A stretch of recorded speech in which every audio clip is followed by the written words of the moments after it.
বন্ধুগণ, আমি একটু অবসর সময় লেবু বাগানে আসলাম। লেবু বাগানে লেবু গাছ দেখতেছি এবং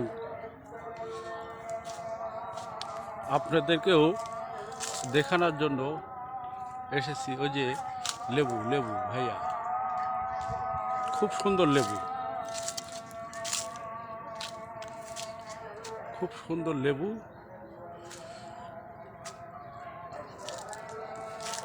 এটা হলো আমাদের লেবু বাগান।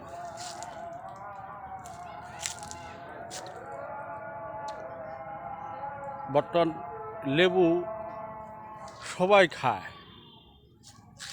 এবং লেবু পছন্দ করে না এমন কোনো লোক নেই।